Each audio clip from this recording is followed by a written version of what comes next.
Hi everyone, welcome to Dragon Image. Today I'm here in our Studio 4 in Sydney. This is our kind of smallest studio, and we're in here because we're talking about building your own studio and things you need to consider when doing that. The first thing I normally ask people whenever they come in and say they want to build their own studio is how much space do you have to work with?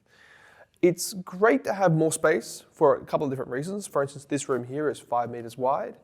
Because it's 5 meters wide and the background is only 2.7, it means I can position things outside of the frame of the background. I've got space to have lights on both sides, giving me the ability to light that background evenly, and it gives me more space to move and maneuver. There's nothing worse than working in a really small studio if you're photographing a whole bunch of people wearing different clothes or products and so forth, and not really having enough space to be organized and keep everything flowing in a nice, smooth way. The next thing you have to consider is the length of your studio. So for instance, if your studio is quite small, people will have to stand closer to the background, meaning that they're going to cast shadows, and it's going to be harder for you to remove them from the background if that's something you're doing. Whereas on a longer studio, you can move the subject forward, and now what you can do is move the camera back and try to crop in and get that nice, clean, organic look. So these are all things you need to consider. Next thing we'll talk about is backgrounds. Okay, let's talk about different systems in regards to backgrounds. So you have your traditional photographic studio. This consists of a wall and a floor with a cyc built into it, which gives you that seamless kind of look. The great thing about these is that you can end up with much larger spaces, you can photograph a lot bigger things with it, and it's significantly cleaner. The bad side of this is that you need to build it, so there's an expense to that, and you need to constantly repaint it. We do get people who say, oh, they can kind of put a gloss paint down. The problem with that is that you get hotspots, and that can create a lot of issues for you. So that's one of the things to consider when you're using that. The other option for people out there that are moving around a lot is a portable background system. So these usually consist of 2 light stands with a crossbar. Simple. The great thing about this is that they're compact, easy to maneuver, you can put backgrounds on them quite comfortably, and you can pack them up when you're not using them. Great for people in there that are doing shoots in their own lounge rooms and they have space for the stands, or in their garages where they want it to be kind of out of the way when they're not using it. The bad side to this is by removing the backgrounds and taking them up and down all the time, you end up damaging them faster. So damaging your backgrounds by taking them off the roll, getting rips in them, putting them back into boxes and then just trying to store them can be a bit of a hassle. The next step from there is a triple hook system like the one we've got here behind me. So these can either be mounted to the ceiling, to the walls, or to auto poles like we've got here. The great thing about this is that you've got a lot of flexibility in regards to position. I end up in a lot of studios that have a full cyc and also have a triple hook system to hold multiple backgrounds. And it does give you the flexibility of being able to roll backgrounds up and down, keeping them safe and having various colors. They do come in a 3, 4, and a 6. So depending on how many backgrounds you have.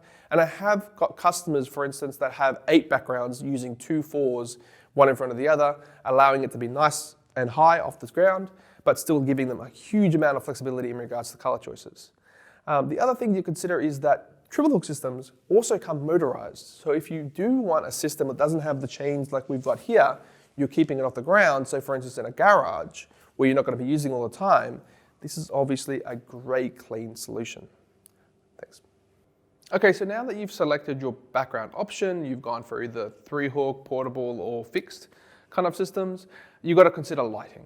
So there are really 2 types of lights. There's a type of light which comes and only produces a particular type of light source, and there are lights that are flexible, ones that you can modify or put something in front of to change the look and feel of the light. So in this particular setup, we've got an Ultrasoft. The Ultrasoft is a large disc LED, which really only produces that large softbox look. Whereas the opposite side, we've got a light that can be modified. In this case, we've put a softbox very similar to this one, giving us the same look, but now I can take that off and change it with different accessories. One of the things you always have to consider is, are you going to be shooting the same thing over and over again? Do you want it to be systemized to a point where it's really quick and easy? In which case, I recommend going for a light source that produces the look that you want straight out of the box. Or is it more of a creative space, a space that you will then be modifying the light to give you a particular look, such as harsh or soft or colored, etc., etc. So these are all things you need to consider because not all lighting setups are the same. If you're a photographer, you'd probably end up going more for flash, whereas if you're planning on doing video, then you'd have to go continuous. In regards to the light sources themselves, being either LED, tungsten, fluorescent, or something in between. These days, everything seems to be in that LED world. We don't really sell fluorescents anymore. Tungstens produce too much heat and have too much power draw, and also have the issues with not being able to get globes anymore. Whereas LED now has come to a point where it's very consistent. We've got high CRI, high TLCI, which is its ability to fill up the spectrum with different colored light. You've got the various types of LEDs, such as RGB, giving you a lot of creative control in regards to the color that you can produce, as well as LEDs that are produced with much softer illumination than traditional LEDs, which are a lot harsher, a lot more aggressive. So these days, the options are kind of limitless. Let's go into our other studios so I can see different setups for different actual kind of projects and requirements. Okay, so in this studio here, it's been lit specifically for photographing cars with this giant softbox above. So this giant softbox is nice and soft and even, and you can see all these photos here of different cars that have been shot using it. This is a good example of a light that's been designed specifically to do one job, and the studio itself can do those jobs really, really quickly. We have had photographs like this one that have been shot using only the softbox, but most of the time a photographer or a video person will incorporate additional lighting to take care of reflections and to help light particular areas where the softbox can't reach. Now let's have a look in our green screen studio. So the lighting here is designed to give us a soft, even illumination over a green screen. So this being a green screen studio, it's pretty sure that 99% of things that are done in here will be with background removal. So having a light system which helps kind of make that as quick and easy as possible is really good.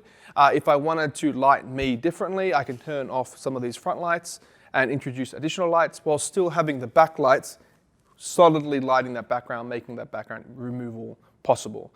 So again, another good example of a lighting setup that's been designed for a specific job and not designed to be flexible like having lights on stands and so forth. So we've had a look at a couple of fixed systems. Now we're just going to have a quick look at some portable kind of flexible options. So this particular option that we've got here is actually just an ultra soft LED, which produces very similar to a softbox. But since most of the stuff that is shot these days tends to have one soft light source, it's a really good pick. Where on the other side here, we've got a P120, which is a Bowens mount modifiable LED light source. So this allows us to put softboxes on there, or in this case a beauty dish. We could put umbrellas, snoods, and so forth. So this is a really good light source for people who want to learn how to finesse light and control light. There are plenty of videos that we've shot with different modifiers, and there's plenty of videos out there that you can view yourself, which means that you can kind of experiment and see the results you can get from those modifiers. If you're interested in kind of tackling your own studio build, you can always contact Dragon Image. We're happy to help with lighting advice as well as advice on backgrounds and all that kind of stuff. So I hope to see you soon.